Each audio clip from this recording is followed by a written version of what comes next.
The crystal champagne flute trembles in my hand as I stand frozen in the country club's sunlit ballroom.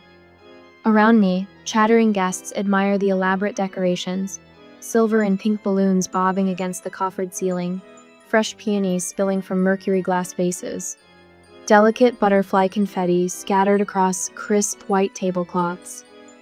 Every detail is perfect, just as I planned, just as I paid for. Courtney's voice slices through the pleasant hum of conversation like a blade. Isn't it sad, planning a baby shower when you can't even have kids yourself? The words hit me in the stomach. My gaze snaps to my sister Brianna, standing next to Courtney in her flowing maternity dress, her hand resting on her swollen belly. Surely now she'll say something. Defend me. Tell her best friend to stop. But Brianna just looks down at her phone, thumb scrolling, as if she hasn't heard a thing. 5 years of trying, 1 miscarriage, and now, 3 months of secret hope, all reduced to a cruel joke in front of 50 guests. My chest constricts as I set down my glass, careful not to let it clatter against the table. Drawing a steadying breath, I turn and walk toward the ladies' room, keeping my spine straight, my steps measured.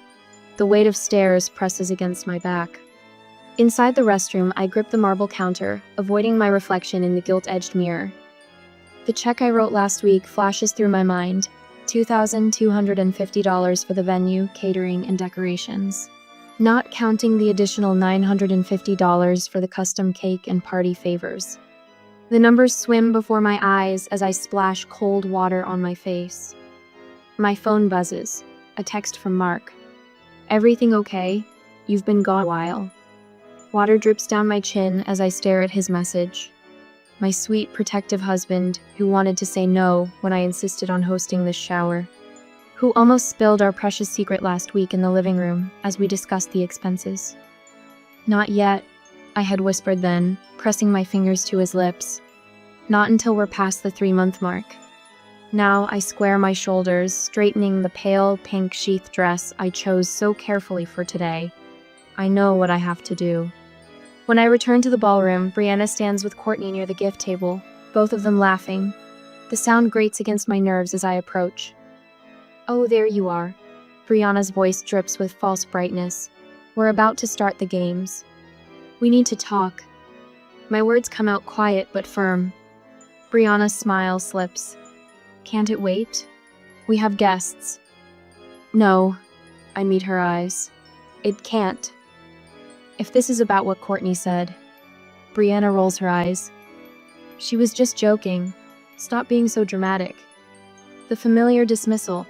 The same tone she's used since we were children, minimizing every hurt, every slight, making me the unreasonable one. I've always supported you.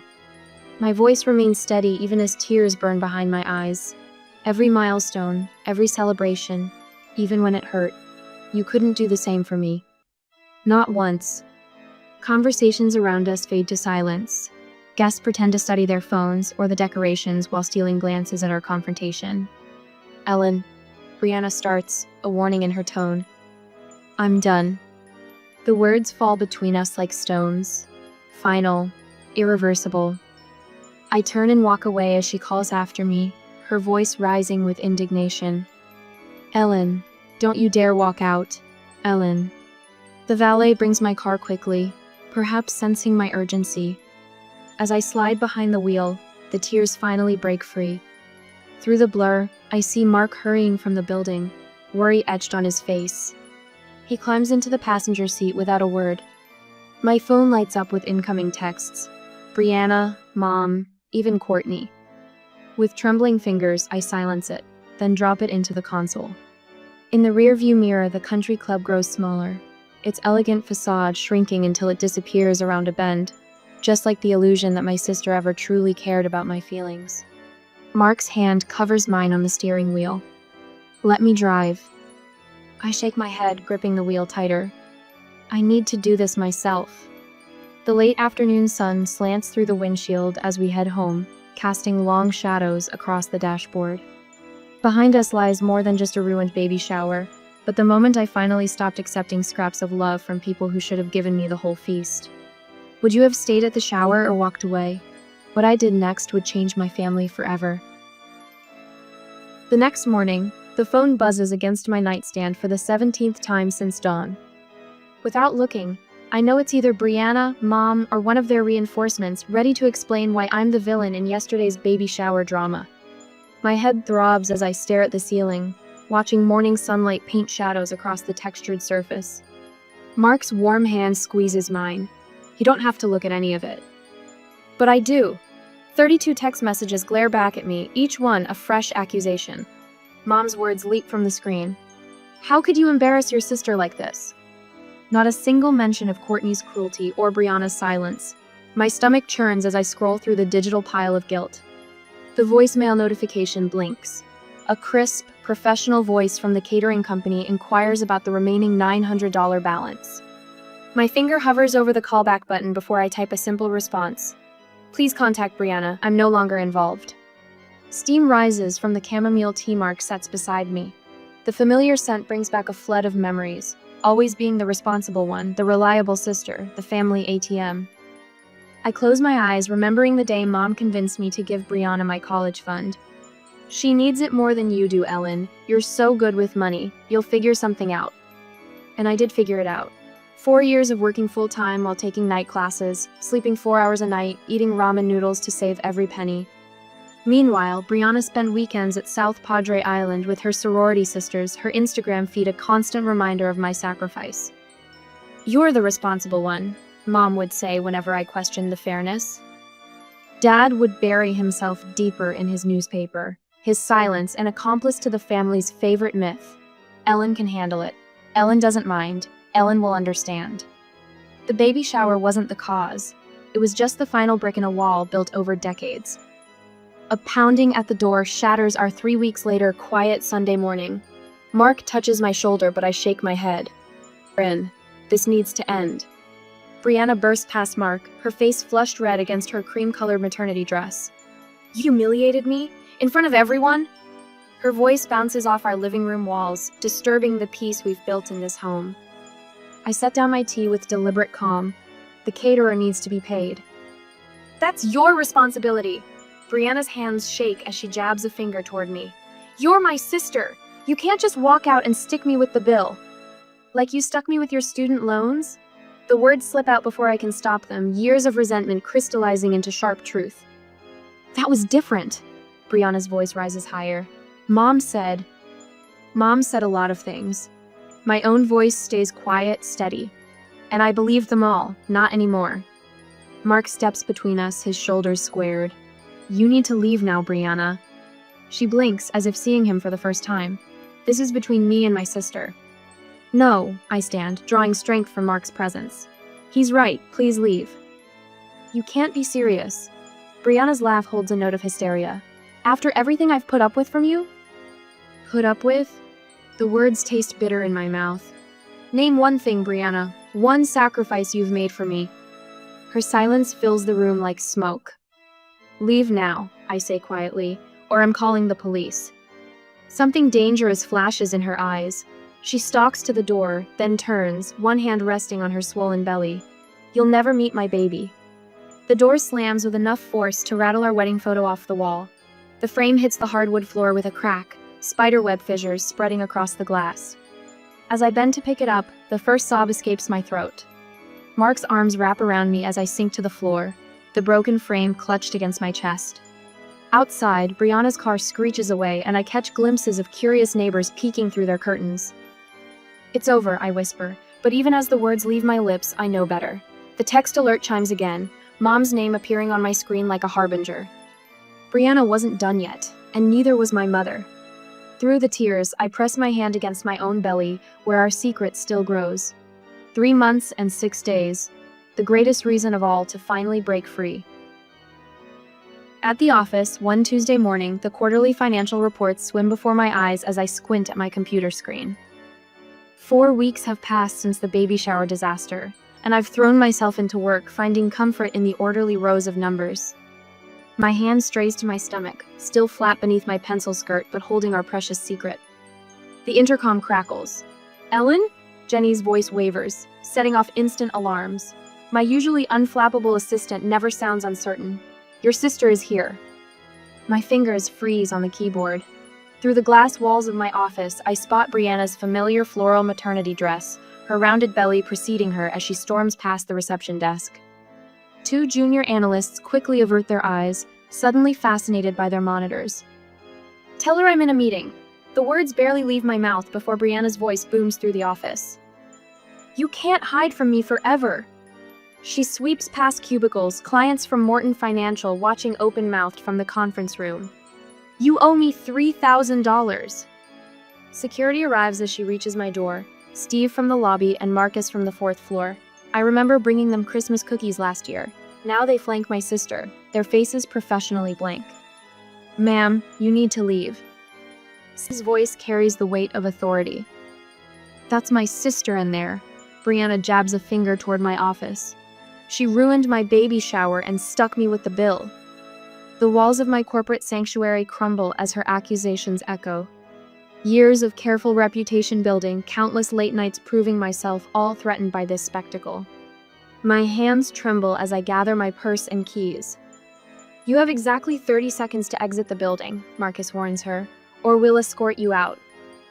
4 hours later, I slip through the side door of my office, taking the back route to the parking garage as Brianna's protests fade behind me. In my car, the leather seats cradle me as I slump forward, hands instinctively cupping my belly. My phone calendar glows on the dash display. Ultrasound, 2:30 p.m., just 4 hours away. Tears blur my vision as I whisper to the tiny life inside me. "No one will hurt you like they hurt me. Never." 10 minutes later, the passenger door opens and Mark slides in, his tie loosened, worry etching lines around his mouth. "Jenny called me." "I can't do this anymore." The words fall like stones between us. I thought I could maintain boundaries, keep some kind of relationship, but they'll never stop. My phone buzzes with a voicemail from Mom. I play it on speaker. Margaret's voice filling the car. "I raised you better than this. Causing a scene at your sister's baby shower wasn't enough.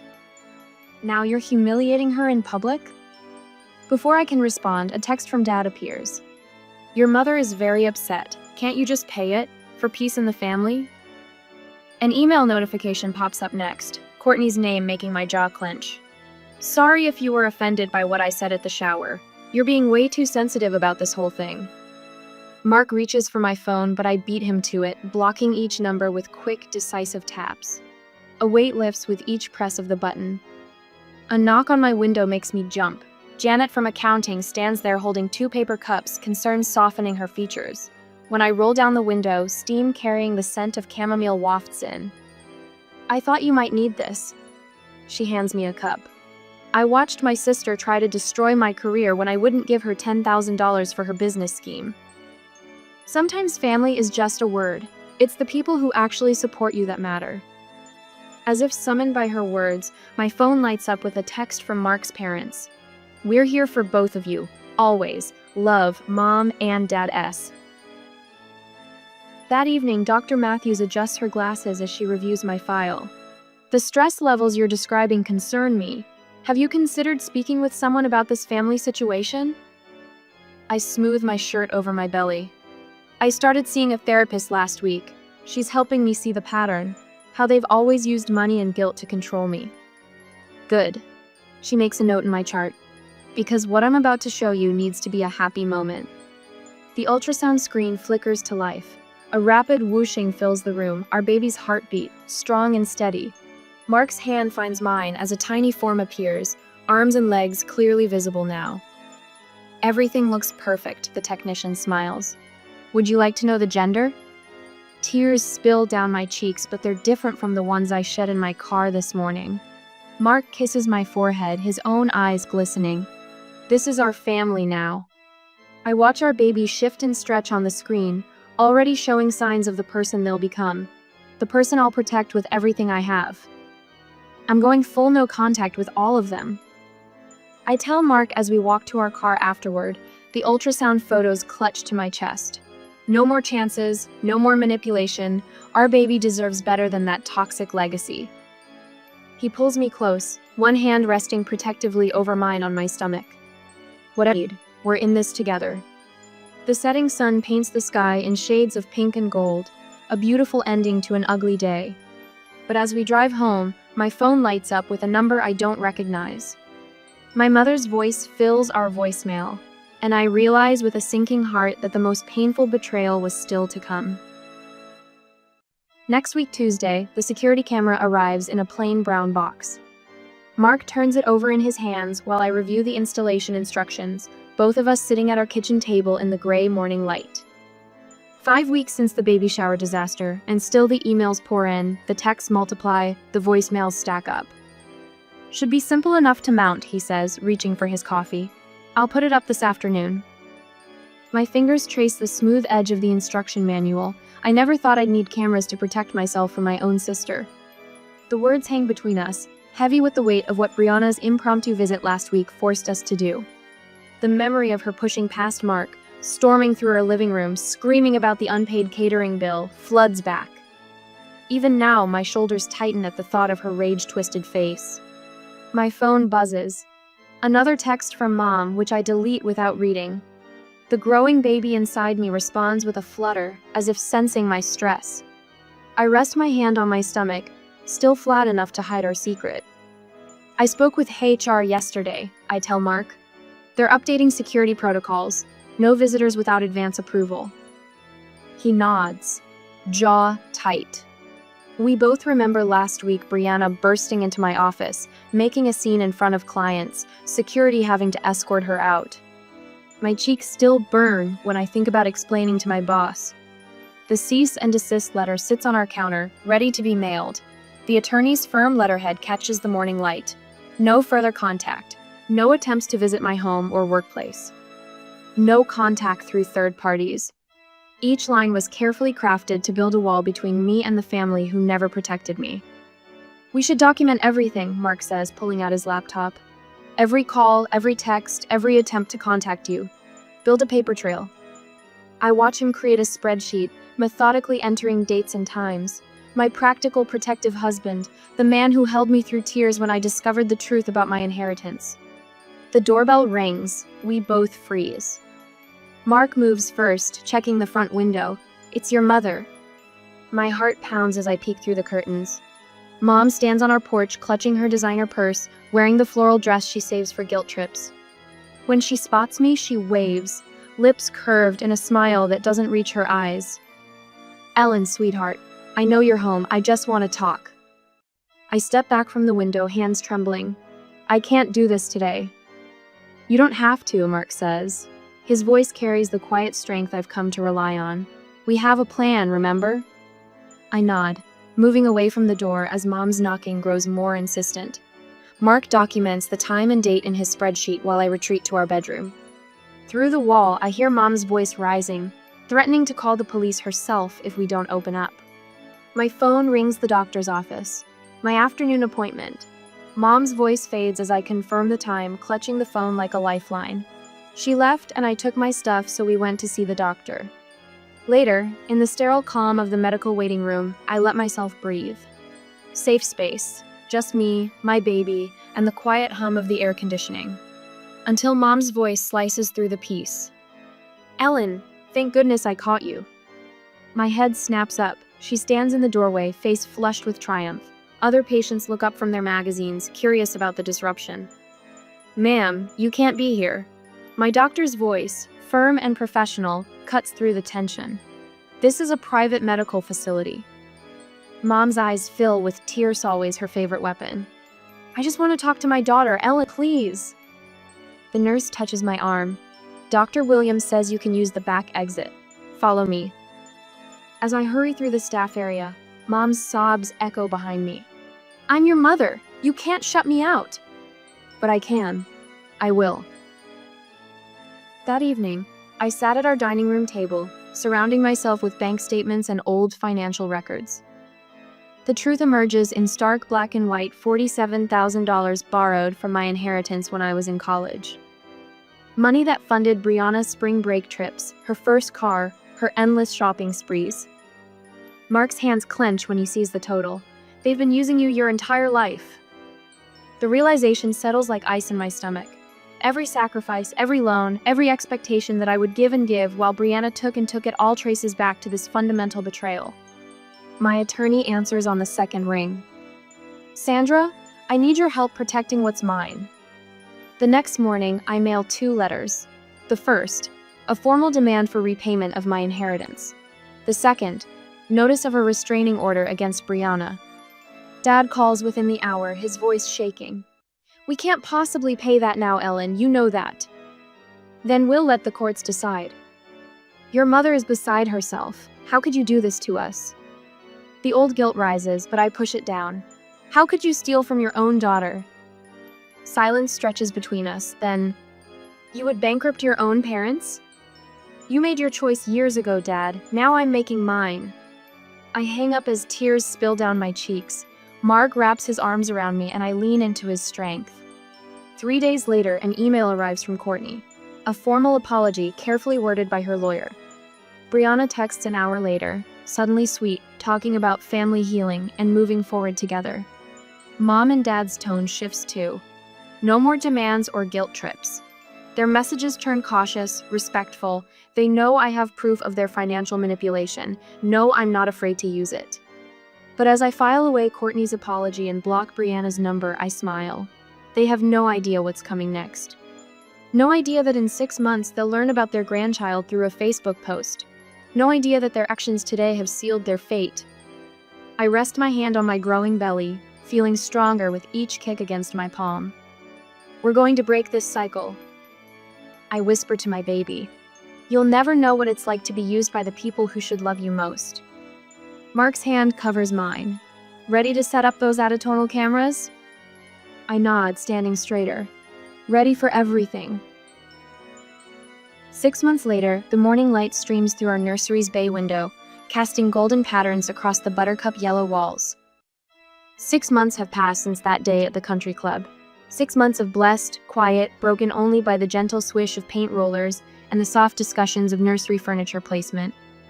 Mark stands beside me now, his phone ready as I position myself in the window seat, our daughter's tiny fingers wrapped around mine. Perfect, he whispers, capturing the moment. Just her small hand, pink and new, curled trustingly around my index finger. Nothing else needed. I type the caption with one hand. Charlotte Rose, 7 pounds 4 ounces, perfectly healthy. My thumb hovers over the post button for just a moment before pressing down. The social media announcement drops into the world like a pebble into still water. The ripples start immediately. My phone buzzes against the windowsill, once, twice, then a cascade of notifications that sound like angry bees. Mark reaches over and silences it, but not before I catch a glimpse of Brianna's name from a number I don't recognize. You stole my special time. The words flash across my screen in all caps. I can almost hear her voice, shrill with indignation, as if she still stands in that sunlit country club room.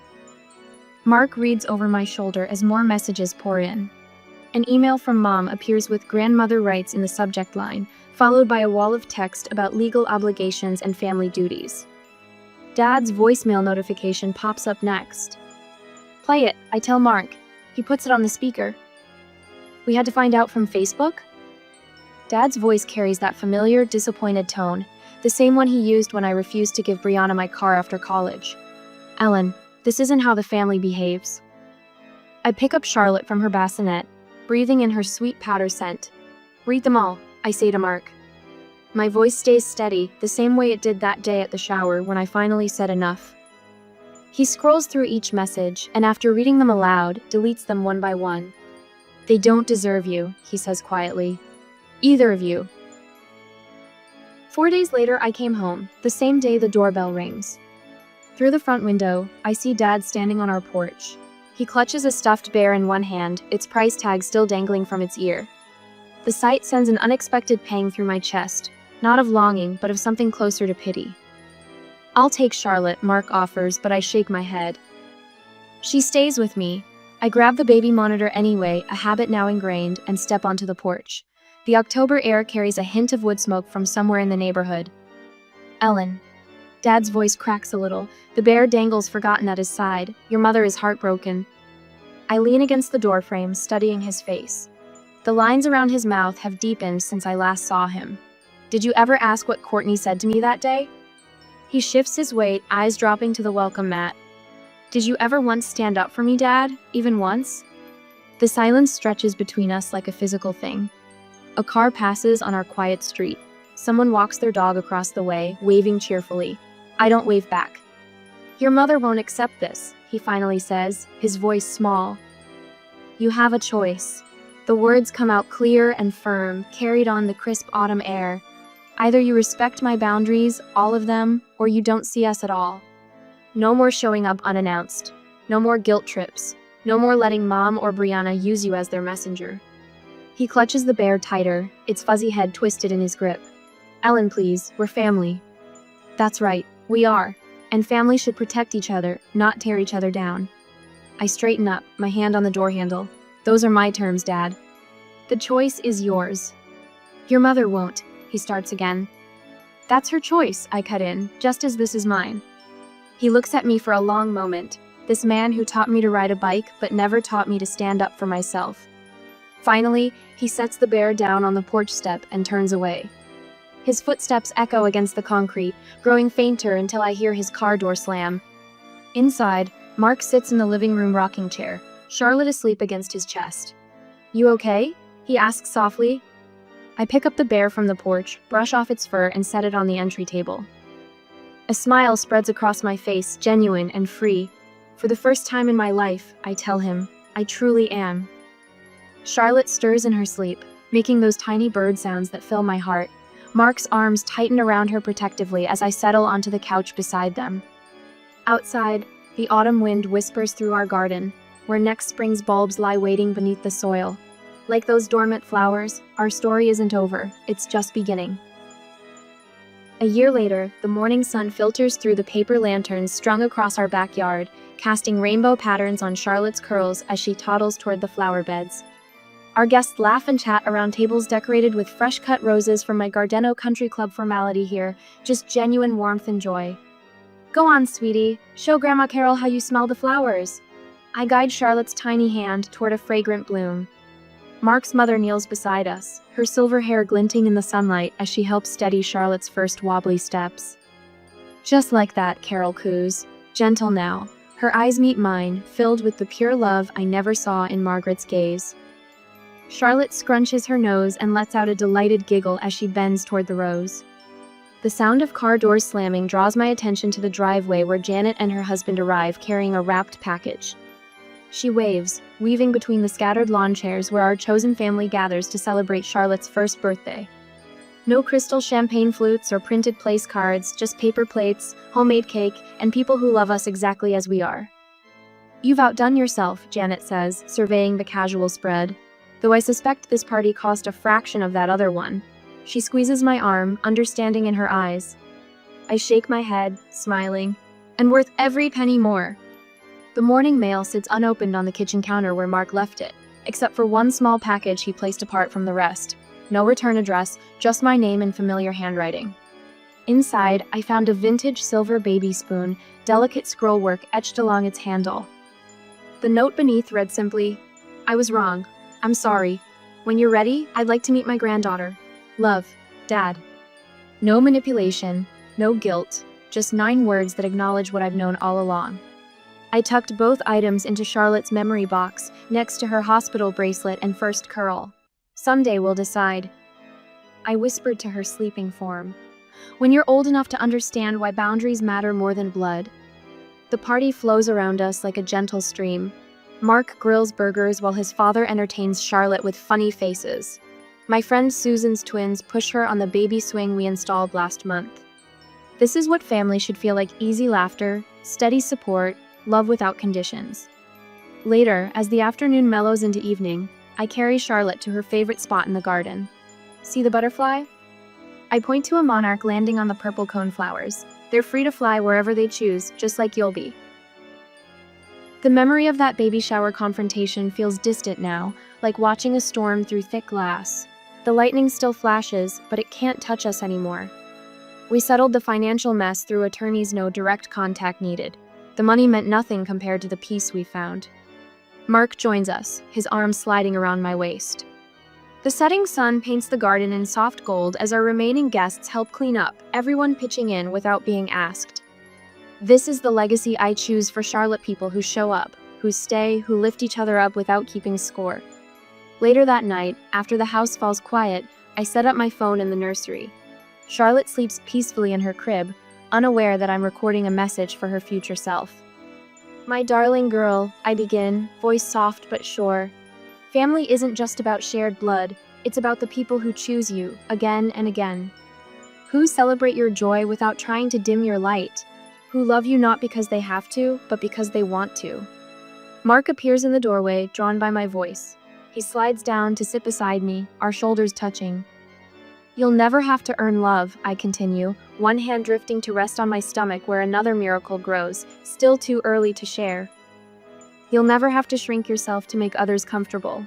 You are worthy exactly as you are. The moonlight streams through the window, turning Charlotte's fair hair silver. Her chest rises and falls in peaceful rhythm, small fingers curled around her favorite stuffed rabbit. My free hand finds Mark's in the darkness.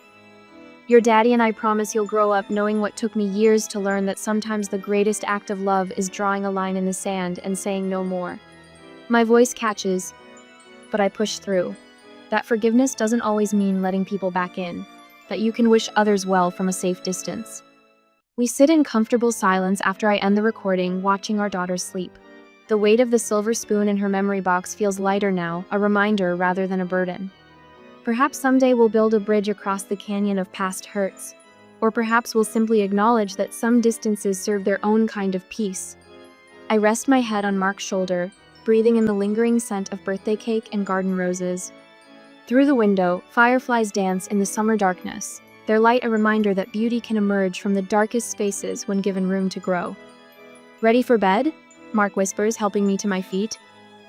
I pause in the doorway, taking in the scene one last time, our daughter safe in her dreams, our love surrounding her like a fortress, our future stretching bright and boundless before us. Yes, I say, closing the door with gentle certainty. I'm ready.